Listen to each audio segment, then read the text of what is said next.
Welcome, everyone, to the From Experience podcast, where we hope you learn from other successful people's experiences. I'm Thomas Meister, co host of the podcast, here with the amazing, incredible Eric Peterson. How are you, Eric? I'm fantastic, Tom. Thanks for asking. How are you? Oh, I'm amazing, except that I'm just drowning in work this week because we were at the conference last week and there's just so much now happening in the mortgage industry. It's crazy. But yeah, so today we're here with Kenny Simpson. So Kenny and I met at the Forward event, Neil Dingro's Forward event in Las Vegas. And I quickly realized, holy shit, this guy does a lot of things and he does them at a really high level. So Kenny is not only an investor, but he is a loan originator and runs his own podcast. And Kenny, you're in the process of developing an investing course. Is that correct? Correct. Yep. Dang. So I'm excited to get into the topic today. We're going to be talking about how to grow your wealth through not only investing, but to really help with a mind shift. Because I think that there's a lot of people where, Kenny, we were talking a little bit backstage, so to speak. I think that people, whether it's investing, right, kind of holding back and waiting for something, or it's real estate, there's definitely a mind shift that has to happen, which maybe it's even maturity. It could be a maturity thing, right? Like you have to Yeah, get the for knowledge sure. to do those things. So really quickly, if you wouldn't mind sharing maybe a little bit of your personal journey for anyone who doesn't know you, how did you get into what line of work did you get into first? Because I'd be interested to know that. Did you get into investing or origination first? And then how did it kind of evolve into where you are today? Yeah. So thanks for having me, guys. Excited to be on. So I got into the real estate mortgage industry. Friends were making money. Called a buddy, said, "Can I come join you?" And he actually we kind of called each other at the same time, which was random. Literally, weird story. I left him a message, and he didn't know I left the message. He literally called me and said, "Do you want to come work with me?" And I was like, "Did you get my message?" He said, "No." So I started off in the mortgage business as a processor because that's when we need help. Oh, And dang. then quickly we grew into originator, branch, and then fast forward today, on my own with my own team. But I started mortgage first, and then we started to, and I bought some property before the crash, and like everybody, like hung on to a couple of the things, but they didn't do great. I didn't really understand investing and really what it meant. And then when I got it with my wife, Crystal, 2008, 9, when obviously our real estate market was crushed and it was not fun to be originator or anybody, but, kind of like restart, we obviously got back at it, started making money. And we're like, we really need to invest in real estate because obviously things were cheap and it was the time. So we just, that's how we started a real estate investor journey with, just a little bit of money, buying a house and then flipping that and taking that capital and buying more and just really double downing and saving money and just plowing money into real estate as fast as we could. Hmm. Quick question. Back then, can you remember like who were some of your mentors, or what was some of your inspiration that helped you get through those times to actually make those decisions? Yeah, it was a tough time, as you guys, if you're in the business, right? So, honestly, I was probably with the wrong team, the wrong people when I got into the business. So I had to quickly realize I had to be around the right people. So, and there wasn't like the YouTube and the Facebook and the stuff now where you can go online and get all this great information. So, really, for me, it was just kind of like books, or just getting into real estate investing. Was the mindset was like Rich Dad Poor Dad, which really isn't a real estate book, it's a mind shift. So honestly, just reading a lot of books, a lot of self-help, and just trying to find anybody that can talk to you that I thought was like, doing well in real estate and stuff like that. And then when I got with Crystal, we quickly, because she does commercial financing, and so she ended up knowing a lot of real estate investors. So I got to start doing their mortgages. Next, we started becoming friends, and then we started picking their brains. And then, they don't even know their mentors. You're just their mentors because you're watching them and you're listening to them and you're asking questions. And so I just try to surround myself with the smartest and best people I could and just learn from them. You know what's interesting, Kenny, is I what I've enjoyed most throughout my career is just really paying attention to human behavior and just understanding how people work. It's part of why, I really enjoy, listening to Rene Rodriguez. Is he kind of talks about that and how it affects us. And when it comes to investing, sometimes people are just a product of, maybe their parents. Like if you went through the Great Depression, people were fearful of what if this happens. And I always have this conversation with people, especially when they think that they can do this. It's like, I can be an investor, I can do that. And you watch the people that do it that have no access to information and just assume that they know how, and they lose their ass on investing on their own, whether it's property, stocks, crypto, right? Like you name it. Yeah.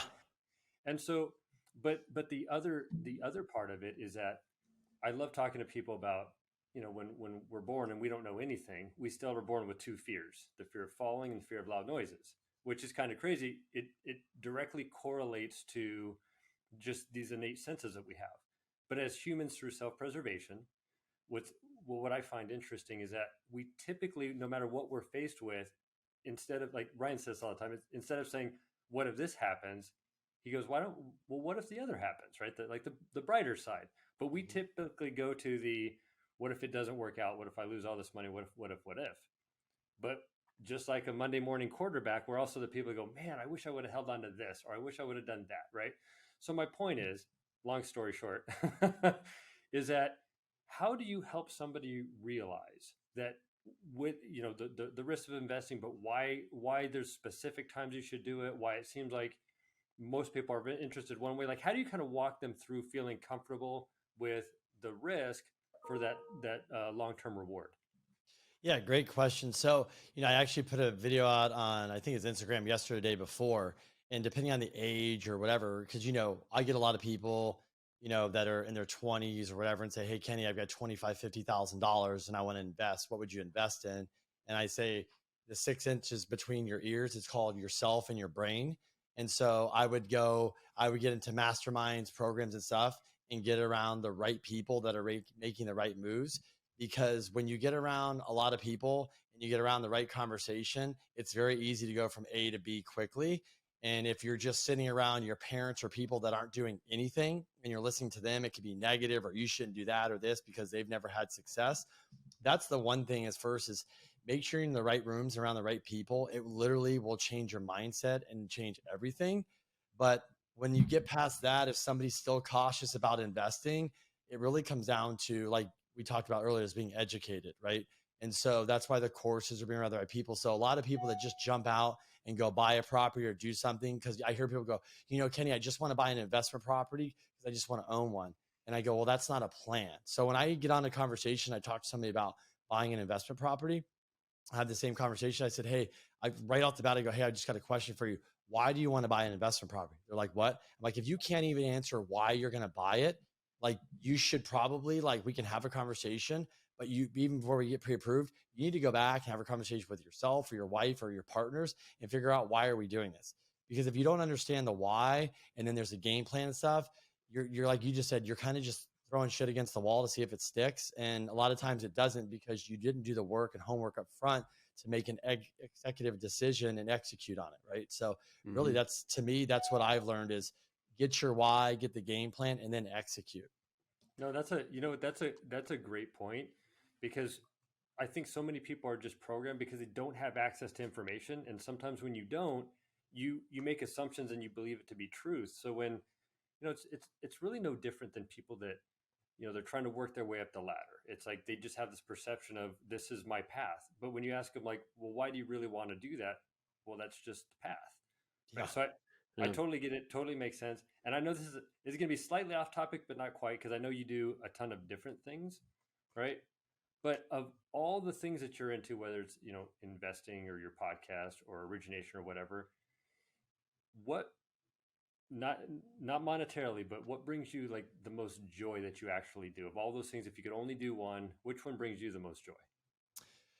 I mean, for me, it's easy. Like, any way I can help people. So that's why I started the podcast, or a lot of content. That's why I know we're gonna maybe mention it, but we're going to launch a course because I like helping people. I can help them through a podcast. I can help through origination. So really, to answer your question, it's just, I just have a passion for helping people, because we do loans, right? And if you've done loans, you see people's financials and you see people that were just made a couple decisions in their life, buy a property or this and that. And, when they're 60, how they paid off that 10 unit, and the person that didn't, like, that extra $10,000 a month can make a huge difference in their life, with like their lifestyle or health, or they can go on vacations. And you see people that didn't do anything and made the wrong decisions. They're 60 and you're like, their life sucks. They can't do anything. They got health problems and they can't go visit their family, or they're a burden to their family. So if we're not getting this education in school, and if you're not watching YouTube or podcasts or getting it through courses, like you got to get it somehow. So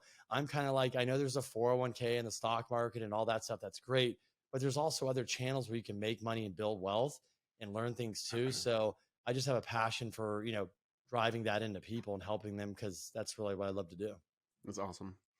I feel like there's kind of a really strong parallel kind of happening here because if we talk about the human behavior side of things, again, it's kind of like maybe a maturity thing, but you go on your personal journey, right? And when you start to surround yourself with better people, right? In fact, Ryan Grant was just talking about that in Vegas, right? Like surround yourself with people who remind you more of your future than your past. But you eventually hit that point where you have to get more knowledge unless you want to fail, right? And Yeah. failing, you get good experience from failing, actually, right? Yeah. You get a I'm thinking master's of my degree. Yeah. father-in-law who, sorry if you're listening to this, Dad, who, bought a property in Arizona, probably like 2008, and that did not end well, right? I heard that story. And you have to, unless you subscribe to the whole like click button, get mortgage, stay stupid, we like to say, you shouldn't just do it, right? Like I feel like we have a just do it culture. Like just do it, right? Like you can go on Robinhood and you can buy stocks. It's like, okay, well, you probably shouldn't just drop $10,000 on stocks if you don't know what you're doing. Just like you shouldn't go $500,000 into debt if you don't really know how to be a successful homeowner. Yeah. And I feel like that's a muscle that you have to flex, right? You have Yep. to invest in yourself, and if you don't actually have that experience, because it's I forget who was just talking about it, it might have been in Vegas, like, oh, it was Darren Hardy, like the pumping the well. So Darren Hardy and the Compound Effect, his book, love that book. Reading it again for like the fourth time probably. The whole Nice. concept of pumping the well, right? You have to pump and work so hard to get the water to the top, but then you have to, it's easier once it's flowing. But if you let it go and you go away on vacation, or you step away, unless someone was there to actually manage the pump, right? You have to start all over again. And I feel like I'm thinking right now about origination teams, right? Like when they don't have scale, you can't walk away from the pump, and you're afraid to walk away from the pump. And I mean, that's how we feel as professionals in this industry, right? Imagine how the consumer feels, right? Because they have no time to spend on these things, right? Like when it comes to learning to invest, investing in real estate, guess what? They're just living their life, taking care of their family, right? There's so much happening. Absolutely. There's no time for that, right? It's I wanted hard. to go ahead, Kenny. No, it's like, you're right. It's a sacrifice, right? Like if you want to, Yeah, like if you want to get better, if you want to side hustle, you got to sacrifice. If you want to level up, you got to sacrifice. Like, like we're part of a, mastermind, or you're doing stuff. You got to fly around. You got to meet people. You got to do this. We're doing a podcast. It's a invest. sacrifice. Yeah, We could be doing something else, right? So it's mindset, but also is like Ed Milet says it right when we were here at the speech. He said somebody in your family has to do it, right? yep, Somebody in the family has to make the sacrifice to be the first one to maybe like put you on the map or make the money or change the trajectory of your family. And that person probably sacrificed, something. Like it's like people always say, yeah, like, who owns these houses? Who buys these big houses? I said, somebody that probably sacrificed big time, right? And did something like that. Their family's like, you're crazy. Why are you working so hard? And not that it's healthy or not, but it's crazy. So even with investing, we sacrificed because we lived way under our means, and people are like, why are you guys living like this or this? And we would just plow our money into investing and feel broke from that. And then, 10 sacrifice. years, 15 years, whatever, 10 years later, they go, holy smokes, you guys, massed all this. I said, yeah, but it was through sacrifice. You know what? So I was talking to a gentleman not that long ago.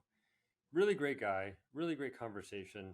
I mean, just there was a lot of like mindedness. But anyway, he was telling me like everybody seems to do more than just one thing. And same thing, he's an originator, really successful originator. But he was telling me he's like, I own a bunch of properties, I own apartment complexes, and I don't think I think he's about the same age I am, right? So I just asked him, I'm like, well, how did you get there?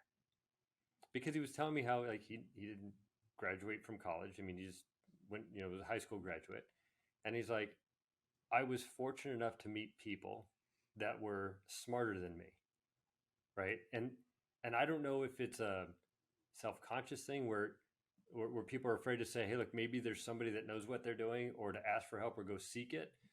But you know, one of my questions too is going to be is that how do you educate somebody on saying, look, in order to be successful, you need to have somebody with experience. They should already know that, you know, thing one.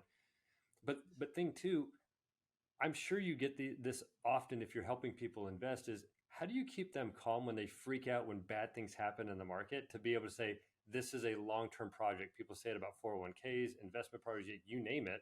But we're so quick to go, I'm fearful, let me get out now, regardless of my losses. Like, how do you overcome those things? Probably hopefully through education or data. It's like, for example, right? We're dealing with first time home buyers right now that you get on a call, they go, hey, I'm not sure if this is the right time to buy. I want to buy Um, at the dip. yeah, I'm scared. And I go, cool. What are you scared of? Well, I was talking to my father-in-law and he said this could be like the last crash. I said, oh, cool. So what data did he give you? What? But he said like the last crash, what did he tell you? And then I go into, he goes, well, he didn't give me any data. He just said like the last time. I said, okay. So I go and go, let's talk about the last time. And here's the data. And I tell them this time, here's the data. And they go, well, that's not like anything last time. I said, absolutely. It doesn't mean the market's not changing. The market's not correcting. But if you don't have the right data, you don't have the right knowledge, you're going to lack confidence, right? So if you think comparing this to 2008, that it's the same thing, and don't get me wrong, we don't know what exactly is going to happen with the market, but it's completely not like the last time. There's more inventory, there's more shitty mortgages, right? There's people that were already way overextended. I mean, the guy at McDonald's, I can tell you right now, that's a manager, doesn't own 4 homes right now. You have to have money to put down. So I think people that are going through stuff, like, I'll give you an example. When COVID hit, everybody thought nobody's going to pay rent, right? So Crystal and I manage a lot of property. We put a lot of content out. We know a lot of property owners that have way more property than us, way more money than us. Literally getting calls from people freaking out, calling me like, Kenny, what do we do? I said, well, first of all, I'm not sure you're rich, so I'm not sure why you're freaking out, and you're going to be just fine. But secondly, let's take a break. Let's take a deep breath. We don't even know what's going to happen. Like, how do you know nobody's going to pay rent? Well, the media says this. You're going to listen to the media? I'm like, let's just wait. So what did I do? I waited, and then we got to the first month, and between all the people I know, I started texting and there's, looking at the data, and I quickly started making content saying, well, we got to the first month, and out of all this data, which is millions of units, people got paid 95% of the rent. Oh, what's going to be the next month.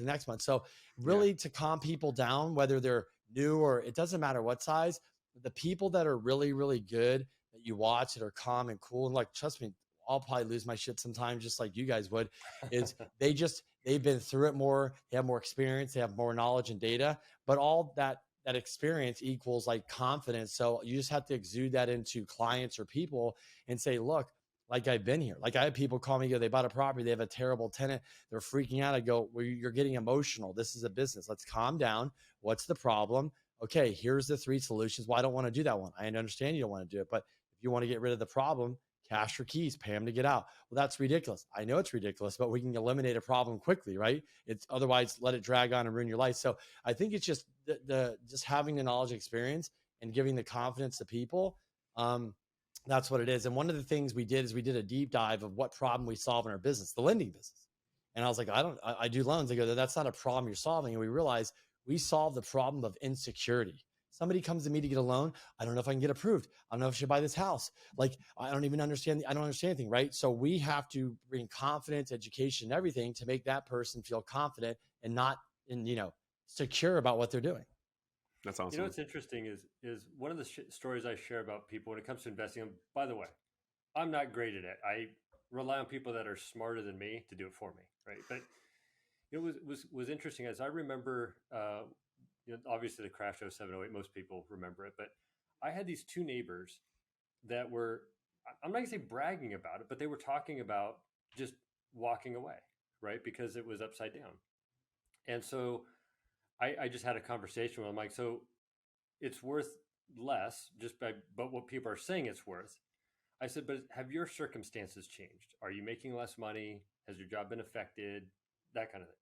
And the answers were all no. And just for context here, if I remember correctly, they probably bought their homes in the high 5s, low 6s. Okay. Right. And so, and through those, it's like, no, but it's worth less. And I'm like, but you can still afford it. And if your house was worth, twice as much as it is, would you be selling it? I mean, because you're not moving anyway. And it was so funny just how that played with their mind, just knowing that it was, you know, by all accounts, supposedly worth less than they owed on it was insane to me. But the funny part is, so keep in mind that it was probably worth, low fives at the time, right? When the market went crazy last year, I mean, those same homes were selling for over $1 million. Oh So yeah. had they held, Yeah. held on to it for, I mean, I know it's a long time. Yeah. People are going to get burned, and the ones that typically get burned are the ones that had a plan to sell at a specific time, and that just happens to be when the market took a dump. Like if it's somebody that's retiring and goes, "Oh, I'm going to cash out," and all of a sudden their 401ks were Yep. twenty Yep. percent less. Like I get that, right? Or people, if somebody's like, "Hey, I'm going to sell all my properties in 2008," and that's the date, and all of a sudden it's worth less. Like I get it. Sometimes you have to extend that time, but throughout the entire history of our financial system that was set up way back in the what 1700s or whatever it was, there's always cycles, but we're so afraid of the short-term pain that we can't see, the long-term upside. And I think that's where the education really comes in. But anyway, I don't Yeah. even Yeah, have any. you've It heard was you've just heard a the quick saying, you've heard the comment. saying, time in market, right? Like the biggest investors, they do cost dollar average, time in market. No, don't time the market, spend time in the market. So like just like a stock or real estate, like you were just saying is, and so people call me, they go, "Hey Kenny, I'm renting and I want to buy, but what if the market goes down?" It's a great question. I got to, so you rent, right? Cool. So you rent, you have your job. So let's say you just stay renting. Cool. The market goes down 20% and you're renting, right? Does that affect your life? It's like, no, I'm renting. Cool. Okay, perfect. So let's say that's high. You buy a house, 30-year fix, you're locked in. You're good with the rate. You don't lose your job. Nothing changed your life. The value of your house goes down 20%. And you just told me you're going to live there for 10 years. Does that change your life?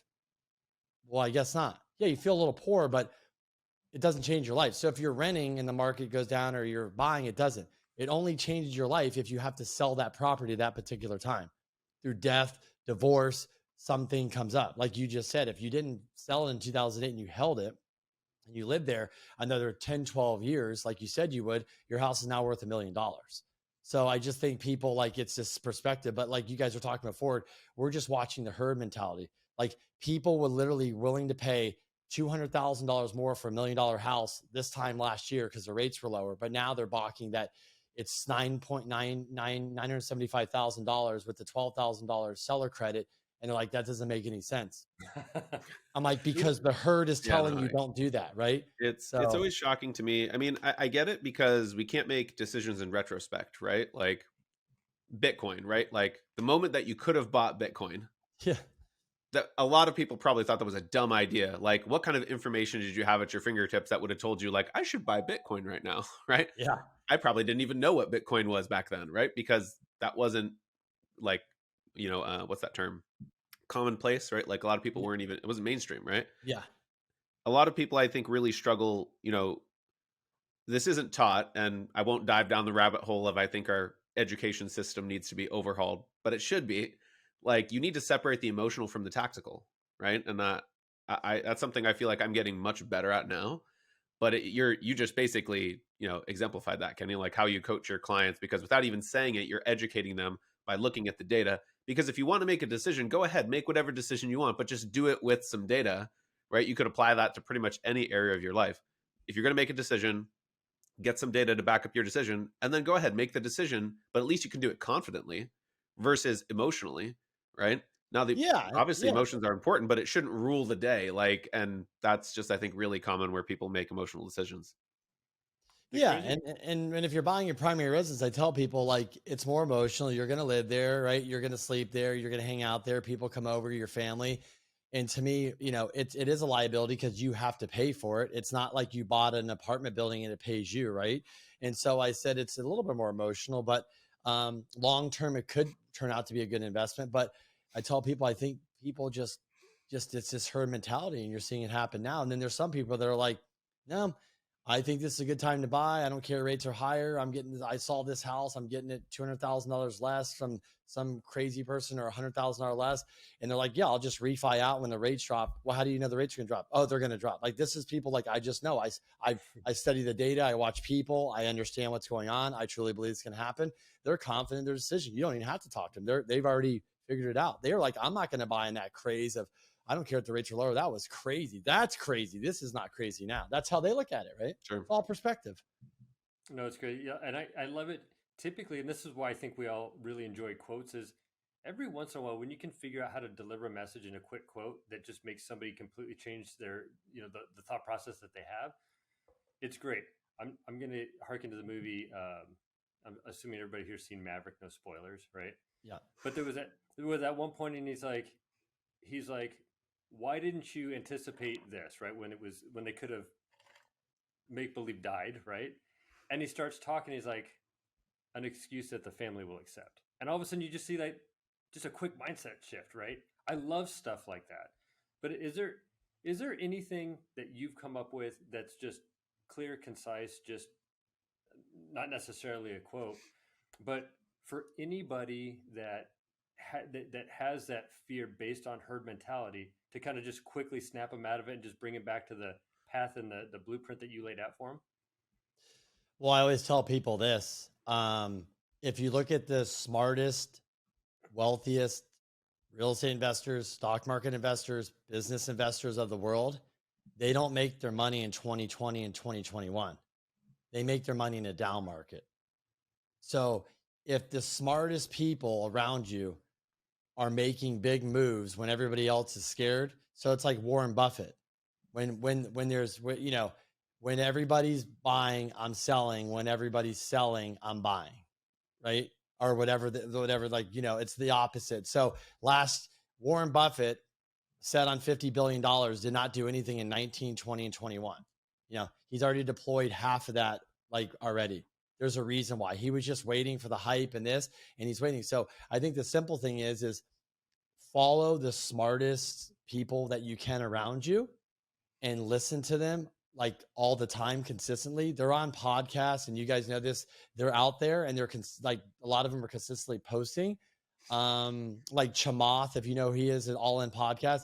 He said, I sold all my stocks in last November, like almost all of them. And he came out in the podcast, said the reason why I sold them is because Elon Musk and Jeff Bezos, the two smartest business people in the world that never sell their stock, sold a big position, because they figured, okay, I think things have peaked here. I'm going to take some chips off the table. And then, of course, their stock plummeted after that. Why do they know that? Because they have data and intel that we don't have.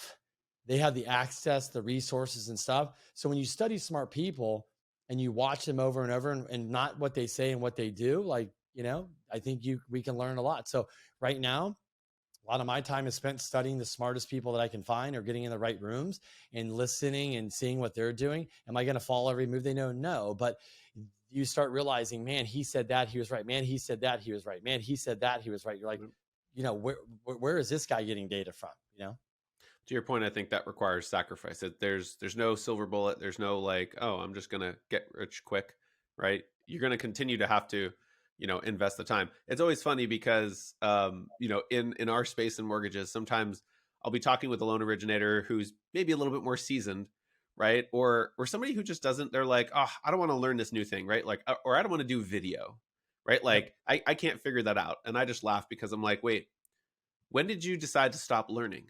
Like you learned how to use a computer, right? Like you learned like how to originate. Like, so when did you decide like you're just done like learning new things? And that's probably it, right? Is they're not willing to sacrifice anymore. And so I guess That being that that's a self-aware of great that. that's a great point.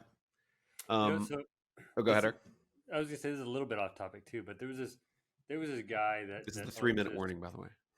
this betting company, and I was listening to him on the radio. He's like, everybody assumes that to be, not that I condone betting, by the way, right?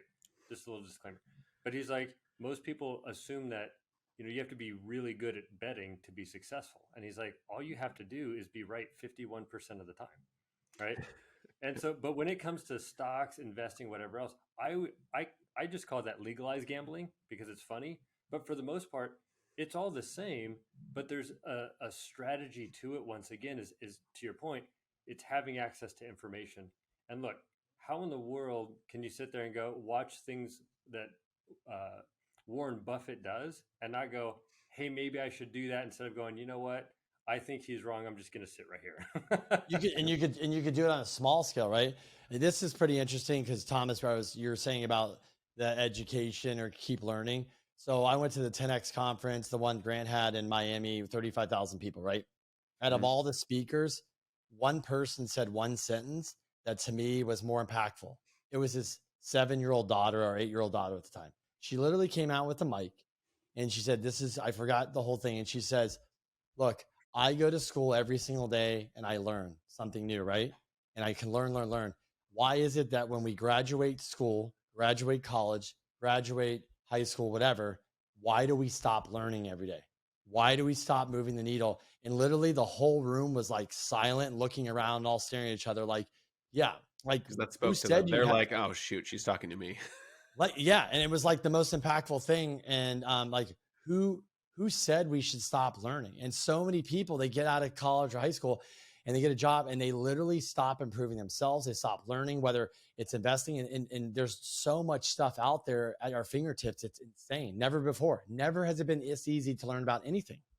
Yeah, I guess what's easy to do is easy not to do, right? And I felt guilty of that. So I guess we talked about that at the beginning, right? Is surround yourself with people who remind you more of your future than your past, because it is Right. going to be need to be a conscious decision.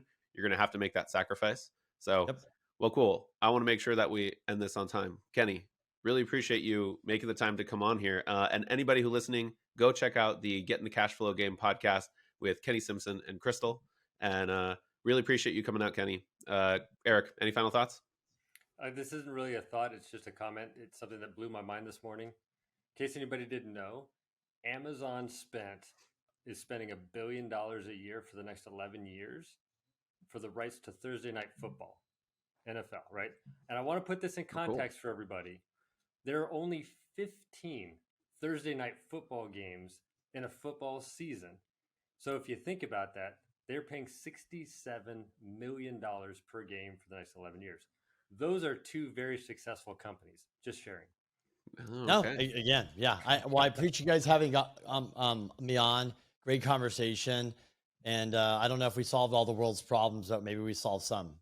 I'm sure somebody is going to take this and it's going to make a significant impact in their life. So, really appreciate you again, Kenny, Eric, and for everyone listening, give this a like, subscribe, and we'll see you in the next one. Take care, Thanks, guys. everybody.